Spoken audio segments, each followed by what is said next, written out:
Allez, dernière partie du bocal local avec les chroniqueurs de cette émission. Matt, salut. Salut. Comment ça va? Ça va. Et toi, vous? Ouais, on se dit vous. Enfin, vous pouvez me dire tu. Moi, ça va-tu bien? Oui, ça va bien. Ouais, tranquille. Ça va bien. Ouais. Votre sélection comics d'ici quelques instants, on va parler des Tortues Ninja, évidemment, puisqu'il y a la sortie du film Turtle. Bah, si vous me foutez en l'air mes effets de manche, je n'ai plus qu'à partir. Hein. Excusez-moi. On va parler d'un film dont on parlera tout à l'heure. D'ici quelques instants. Émeric, salut. Salut. Comme tous les. Salut. Salut, ça va? Salut, c'est Alf. Avec vous, la musique, et vous allez nous parler de. Kelly. Je savais pas comment le prononcer correctement. Kelly. Et puis, c'est le retour de Damien. Le fils prodigue. Le fils prodigue Damien, qui avait été viré lamentablement. Ouais, et d'ailleurs, j'en profite pour faire mes excuses au contrôleur de l'époque. C'était stupide ce que j'avais fait. Hein, donc voilà, des bisous. Et voilà, on l'a laissé 3 ans dans la geôle d'LMTV. Il nous est revenu. Vous allez nous parler de Danse avec les stars dans un instant. Damien, une émission que vous affectionnez particulièrement, et ça tombe bien puisque l'animateur est un ancien animateur d'ici. Il s'agit de Vincent Cerruti. Et il est là pour vous ce soir. Et oui, c'est ça. Salut Vincent. J'ai un peu mis le maquillage, moi. Vincent, vous êtes orange. Ouais, je suis un peu orange. Bon, les Tortues Ninja avec vous, Matt. Ouais, parce que les Tortues Ninja, ça revient sous le feu de la rampe. Il y a un film qui va sortir le 15 octobre qui risque d'être définitivement mauvais puisqu'il est produit par Michael Bay. Je propose qu'on envoie quelques images et je vous parle des Tortues Ninja juste après. Violence and fear have run rampant. Our great city is being destroyed.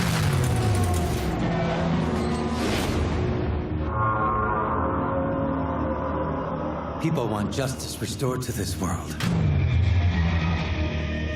People want heroes, Miss O'Neill.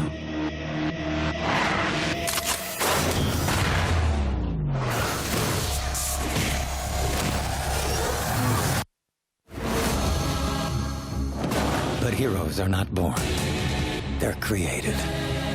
That's what your father and I were trying to do.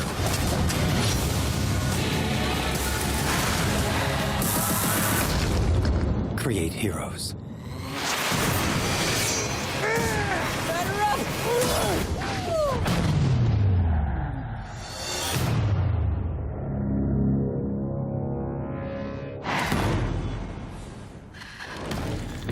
Voilà, les Tortues Ninja.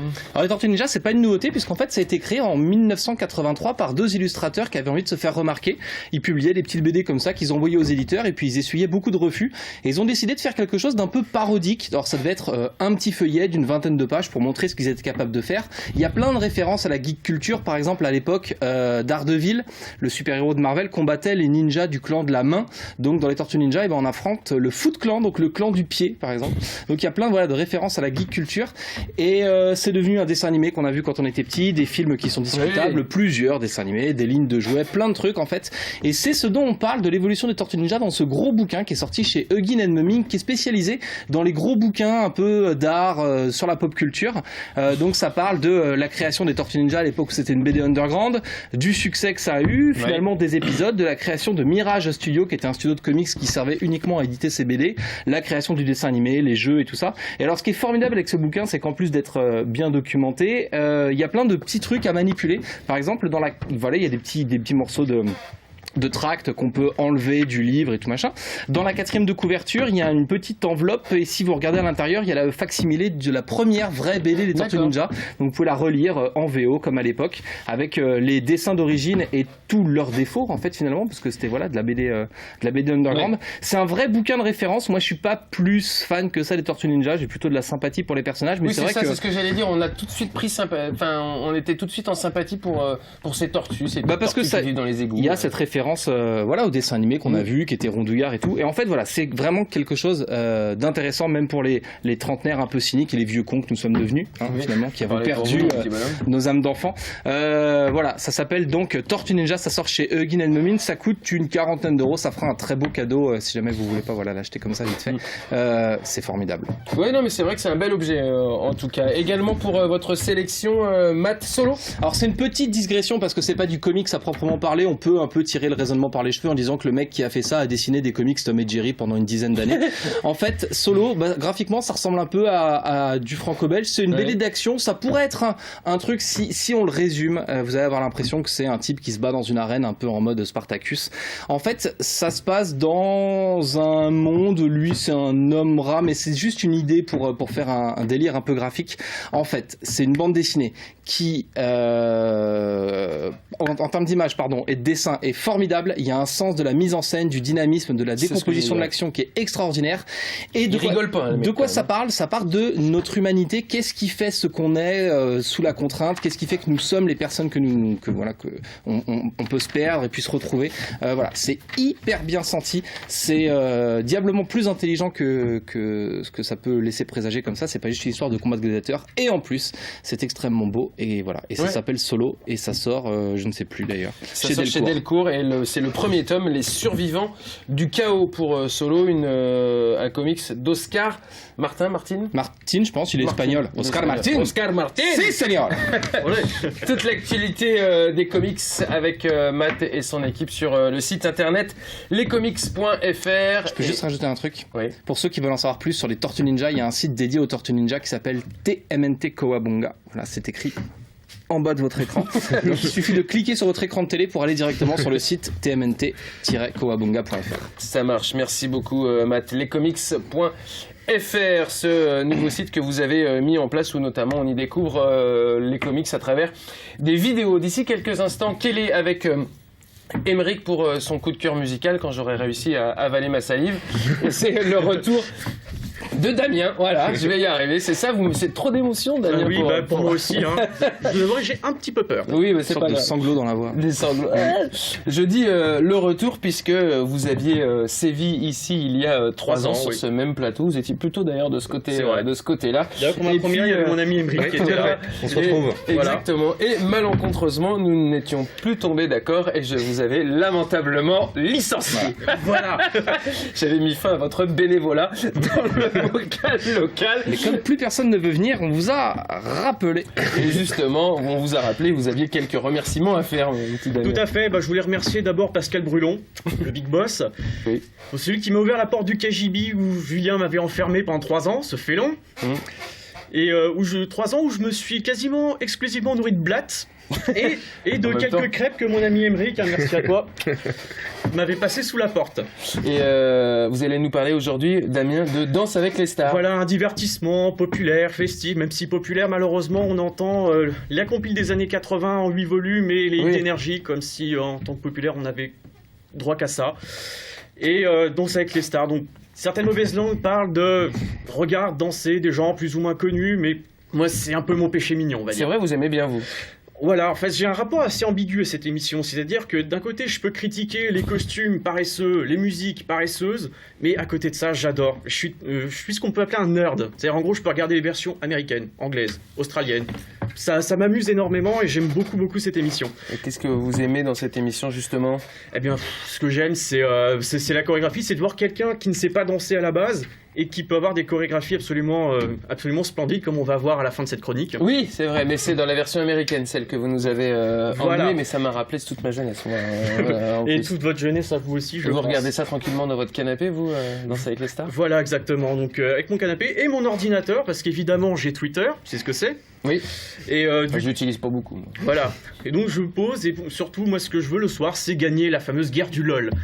Avoir quelques tweets, quelques jeux de mots, parfois un peu foireux, gagner du RT et du favori. Du RT, c'est du retweet. Du retweet, voilà. C'est-à-dire que les gens... parce que vous savez, vous êtes sur LMTV, parfois. Voilà, c'est vrai.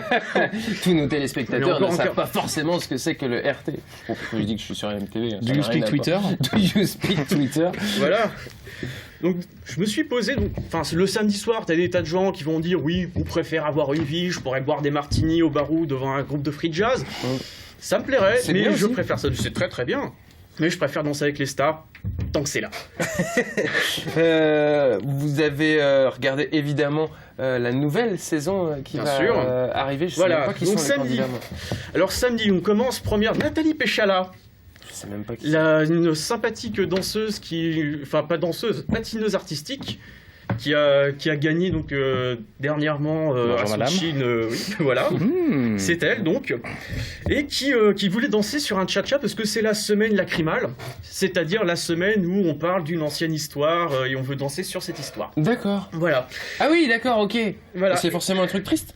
Non, pas forcément. J'imagine que ça peut être quelque chose de joyeux, mais c'est très souvent triste. Merci d'approuver. C'est souvent triste et très gênant. Et il y avait un tweet justement qui vous avait fait beaucoup rire. Voilà, donc pendant que j'étais en train de regarder la chorégraphie, et j'étais pris dedans, malheureusement, le mec un mec de Twitter a un réflexe avant moi, est-ce que Nathalie Péchala tweet? Voilà. Et normalement, il y avait une photo d'une film avec la truite, donc Péchala tweet, gag d'humour. Et il a gagné, lui, des followers. Non, des RT. Donc j'en ai pas eu. Il dit, oh bordel! Bon, je suis en train de la perdre cette putain de guerre. Et vous Faut que je me ressaisisse, quoi. Et vous allez la gagner ou pas au final? Eh ben oui, il y avait Anthony Cavana après. Anthony Cavana qui avait une splendide veste moulante sans manches en cuir, avec du rimel.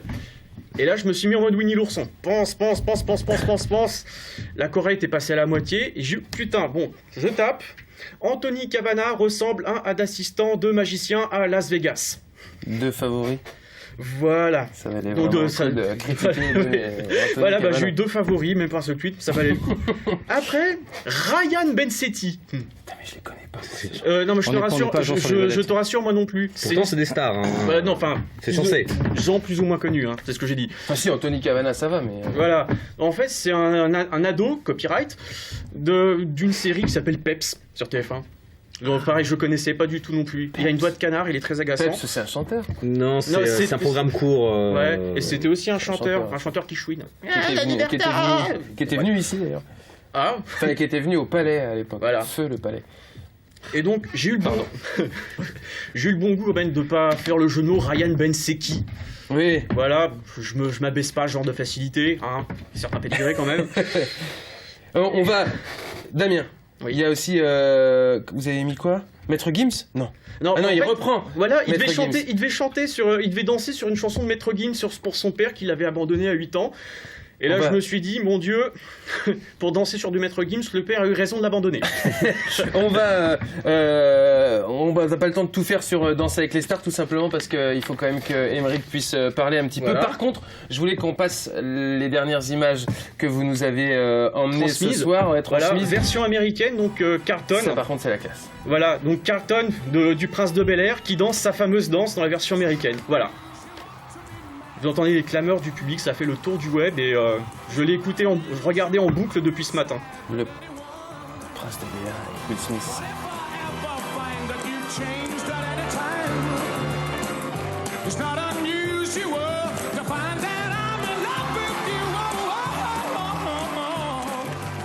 Avec Will Smith et Carlton, là, Carlton qui n'a pas fait grand chose après, ça va peut-être le relancer Danse avec les stars. Merci beaucoup. Ouais, et qui a fait une émission de télé-réalité pourrie en Angleterre, c'est une célébrité, sortez-moi de là, où il a bouffé des cafards. Il a essayé de faire un peu de spin-off avec, comme vous, ici pendant 3 ans. Merci mon petit Damien pour Danse avec les stars et une bise évidemment à l'animateur de cette émission, Vincent Cerruti, qui vient d'ici, de LMTV. Aymeric, avec vous, quel est? Oui, Kelly. Voilà, donc il y a 1 an et demi, je vous avais parlé de Block Party qui avait sorti un dernier single qui s'appelait Ratchet, et j'avais dit que ça sentait le split, en tout cas voilà, ils avaient plus une durée de vie de fou, et effectivement ils ont splitté, et donc leur chanteur, donc Kele Okereke, qui préfère se faire appeler juste Kele parce que c'est plus court, qui avait déjà sorti un premier album qui s'appelait The Boxer en 2010. Et donc là sort son 2e album qui s'appelle Trick, et donc ça sort le 13 octobre, donc soit la semaine prochaine. Je propose qu'on regarde un petit extrait.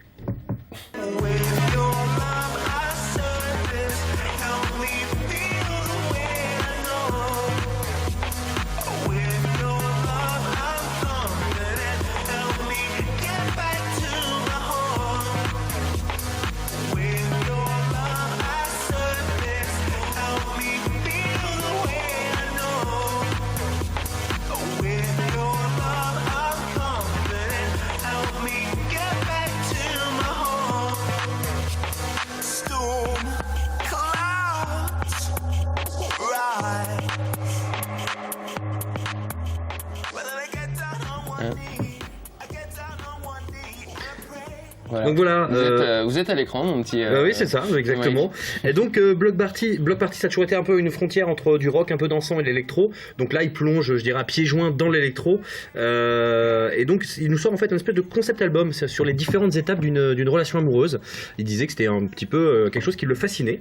Et donc, ce qui est plutôt cool en fait, c'est que c'est en écoute intégrale sur SoundCloud. Donc l'adresse s'affiche en bas de votre écran.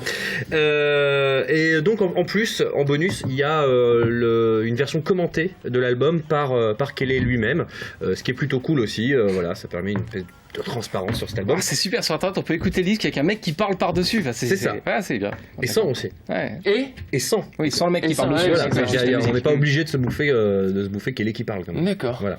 Donc voilà. Donc j'attends ça avec impatience et ça a l'air assez fun à écouter. Le 13 octobre pour c'est ça, 13 la octobre sortie. pour la sortie physique. Très bien. Pour Kelly, on vous rappelle la sélection comics de Matt Solo, les survivants du chaos, c'est le premier tome de Solo, c'est aux éditions Delcourt. Et c'est formidable. Et c'est formidable, voilà. Et puis ce livre assez joli sur bel objet, regardez, voilà, un bel objet de livre collection. de très belle faction avec un contenu incroyable. Sortie du film des Tortues Ninja. 15 octobre. 15 octobre. N'y allez pas, les premiers retours presse sont scandaleux. C'est vrai. Ouais. Bah, Michael Bay quoi. Bah oui. Ça va mais formidable. bon, ça va faire quand même quelques millions d'entrées. Oui, et puis assez de dollars pour en faire un deuxième. Voilà. Probablement. Exactement. Et Danse avec les stars, Damien, ça démarre quand ? Bah ça a démarré la semaine dernière, il y a 2 semaines. C'est en ce moment même aux États-Unis, comme on l'a vu, Et en France, non ? en France aussi. D'accord, ok. Très bien. Et ben c'est parfait. C'est la fin de ce bocal local. On se retrouve mardi prochain à partir de 19h. Ciao.